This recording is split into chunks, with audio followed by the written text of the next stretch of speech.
Қырмандағы кездесу. Ораз ауылға Аяжандармен бірге қайтты. Мотоцикл қорабының арт жағына бекітілген запас дөңгелектің үстіне соңынан екі елі қалмайтын майлы аяғын құшақтап шоқиып отырып алды. «Құлап қалмайсың ба?» деді Аяжан қамқор үнмен. «Құламаймын». Нұрдәулет пен араздығы әлі бітпегендей, майлаяқ ол бетіне қараса ыр деп айбат шегіп қояды. «Жат!» Сарекең бөктер жолмен зырлатып қырманға келді. Аяжан бұны да көрсін деген еді. Төбесі шифермен биік етіп шатырлап жабылған жабық қырман. Адамнан машина көп, қар балас екен. Астық тазалайтын екі машина қабатынан гүрсілдеп жұмыс істеп тұр.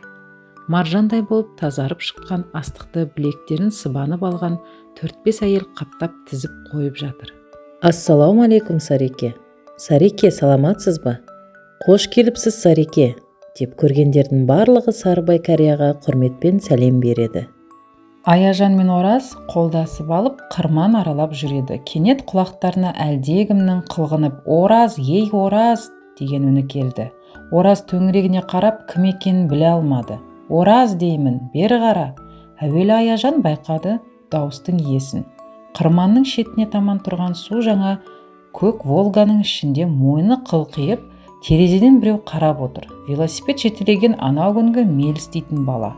Милығына түскен фуражкасы қазір де басында. Көзі жаутаң етіп, «Ей Ораз, бері кел!» деп шақырады.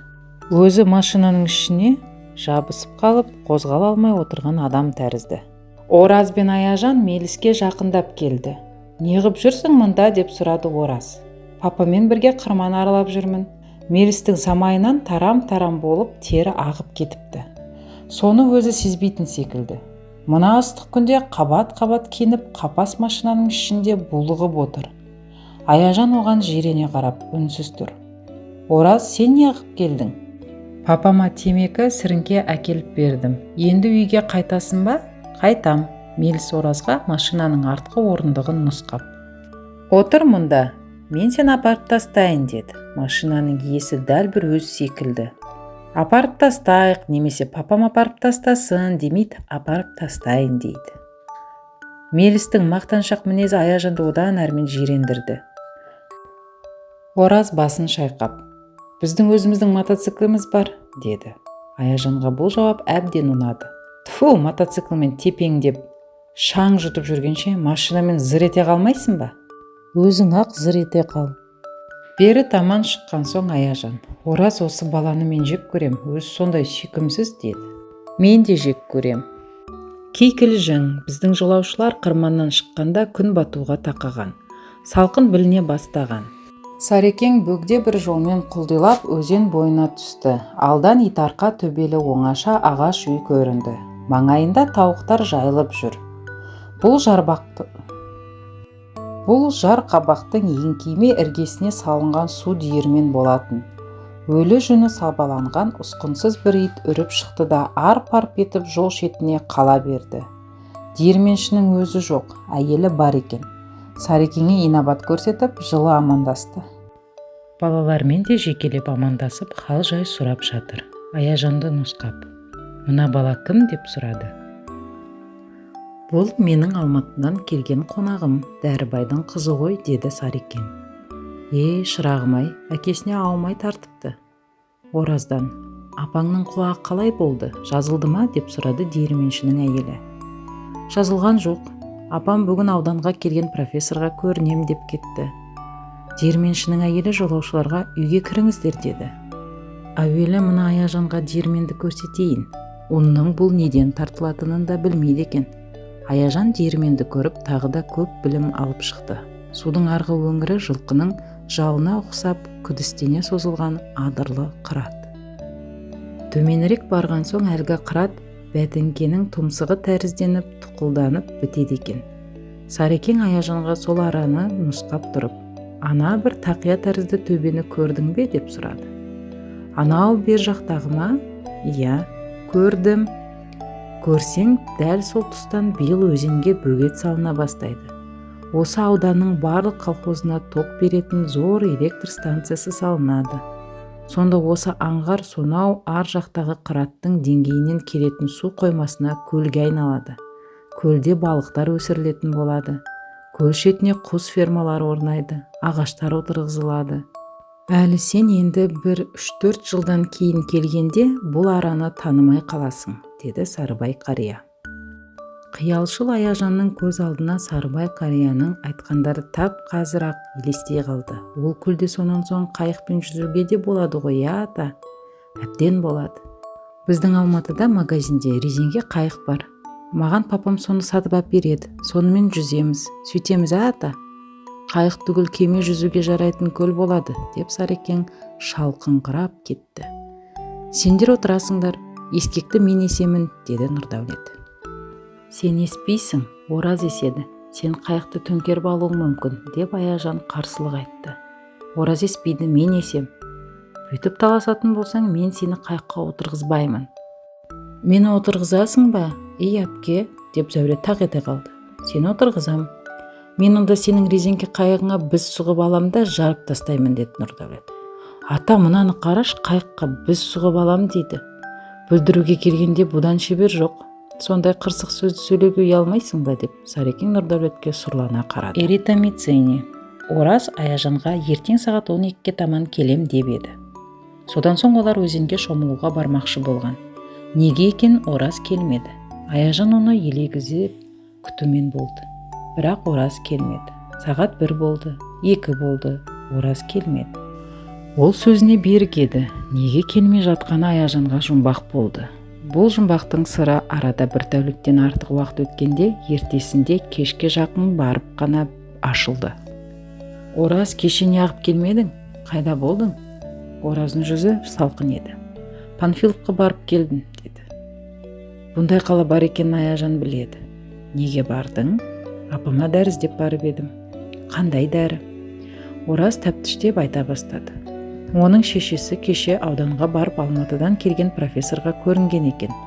Профессор оның құлағының бітіп қалуы суықтан болған кесел деп тауыпты. Бір дәрі жазып беріпті. Профессордың жазып берген дәрісін Кулеша аудандағы аптекадан таба алмай келіпті. Сірә жаңа шыға бастаған табылуы сирек асыл дәрі болса керек.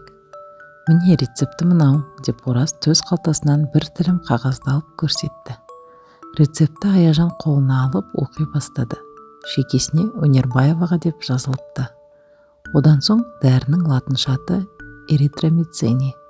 Бір таблеткадан күніне 3 рет қабылдау керек делінген.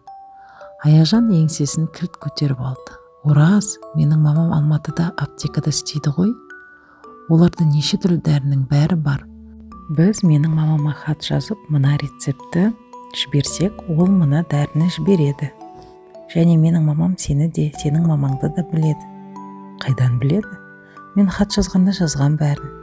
Сен мені сиырдан қорғап, атамның үйіне ертіп әкелгеніңді, екеуміз дос болғанымызды түгел айтып жазғам. Мамам майлаяқты да біледі. Оны да жазғам. Бұның бәрін есту Оразға сүйкімді жаңалық болды. Жүр, біздікіне барып айтайық апама. Ол мақұл десе хат жазайық та жіберейік.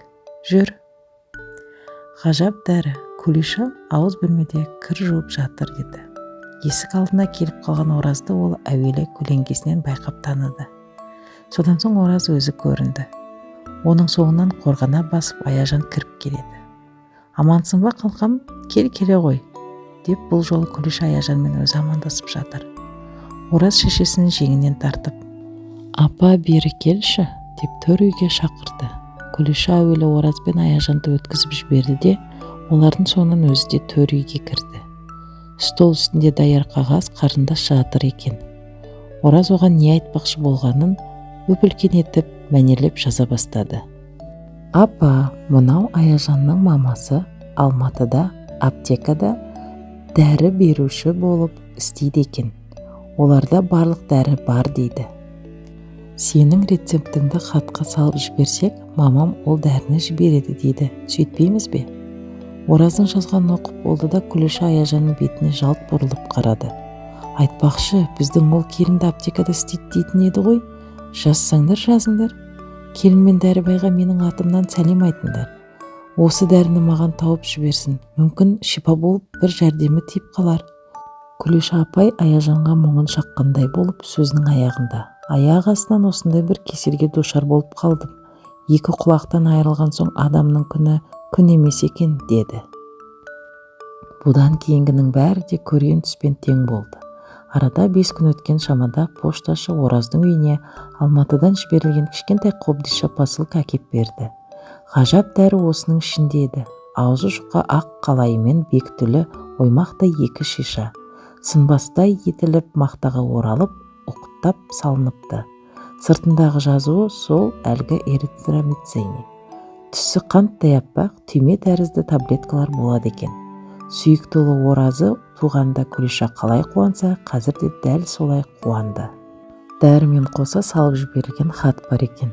Күлиша апай, саламатсыз ба? Сіз душар болған бақытсыздық жағдай менің жаныма қатты батты. Хатыңызды оқи отырып, алыста сонау қар астында қалған балалық шақтың қызғылықты жәрмеңкесін көз алдымнан өткіздім. Кішкентайдан бірге өскен Әзілжан досыммен менің жұбым жазылатын беді. Жазылмайтын еді ғой. Сіз біздің ортақ анамыз секілді едіңіз, Күлиша апай. Жайма шуақ жұмсақ мінезіңіз үшін біз сізді ерекше сүйетін едік. Қолыңыздан талай рет дәм татқан, төріңіздің алдында асыр салып, талай-талай ойнаған күндер сірәда естен шығар ма? Күлиша апай, мына бір оқиға сіздің есіңізде ме? Әзілжан екеуміз сіздің үйдің науасын кеме етіп ойнаймыз деп сыртына челюскиншілдер деп жазу жазып, өзенге апарып салып, ағызып жібергеніміз. Сіз сонда бізге осы орнына теңізшілер, өздеріңнің аман қалғандарың үлкен той, жарық астау сендердің жандарыңнан садақа деген сөзіңіз күні бүгінге дейін менің жанымда қалыпты. Әлгі тәрізді біздің етпеген тентектік қылықтарымызда болатын еді-ау. Ендігі сөз сіздің сұратқан дәріңіз жайында. Бұны мұндағы дәрігерлер де ғажап жақсы дәрі дегенді айтады. 2 шишасын жіберіп отырмыз. Сонымен емделіп көріңіз, қажет болса тағы да жібереміз. Лайымда шипа болсын. Тез сауығыңызға шын жүректен тілектеспіз. Құрметпен, Дәрібай. Аяжанның папасы жазған осы хат Күлиша ананы қатты толқытты. Қолы аңсап жеткен дәрінің бұл күні Күлиша 3 түйірін ішті. Кермектеу ащы дәмі бар екен. Келесі күні тағы 3 түйірін, оның арғы күні тағы соншасын, сөйтіп 6 күн бойына ішті. Ал 7-ші күні ақ жолтай терезенің дәл түбінен мөңіреген сиыр даусы Күлишаны оятып жіберді. Көзін селт етіп ашып алған қалпында ол біразға дейін не болғанын түсінбей жатты. Аппақ болып таңертеңгі күн сәулесі түсіп тұр. Үй іші жап-жарық. Сиыр түсімде мөңіреген екен ғой деп ойлады Күлиша. Осы кезде оның құлағы сырт-сырт еткен және бір таныс дауысты ап-айқын естіді. Мойнын бұрып қараса, стол үстіндегі сағат екен. Дауыс соныкі. Күлиша шошып қалды. Өңін бе түсім бе деп көзін жыпылық-жыпылық еткізді. Көше жақтан иттің үргені естілді. Күлиша басын көтеріп алып жастықты сипалады. Босаға жақтағы өз төсегінде пыр-пыр етіп ұйықтап жатқан Оразды көрді. Жоқ, түсім емес, өңім тәрізді. Терезе тұсынан сиыр тағы мөңіреді. Даусының қаттылығынан үйдің қабырғалары дірілдегендей болды. Иттер үрді. Күлиша айқайлап жіберді. Ораз, Оразтай. О не апа, деп Ораз ұшып түрегелді. Ораз, Оразтай, мынау сенбісің? Мен ғой апа, деді есі шығып кеткен Ораз. Ал мынау мен ғой, а? Сиыр және мөңіреді. Көше жақтан гүрілдеп машина дауыс естілді. Иттер шулап қоя берді. Оразтай, мен естимін, бәрін естимін. Сиыр мөңіреп ит үрді ғой, а? Мен бәрін де естідім. Бұл менің түсім емес пе, алтыным? Жоқ, түсің емес. Аяжанды Алматыға қатынайтын таңертеңгі автобусқа отырғызып жібермекші болып, Сарыбай Кәрияның үй іші бүгін ерте тұрған еді. Кенет есік шалқасынан ашылды да, екпіндеп Күлиша кіріп келді. Шала жарпы киінген алқам-салқам түрі бар, көзінде жас. Үйдегілерді үркітіп келген екпінімен Аяжанды келіп құшақтай алды. Жаным Ақжолтайым, алтыным.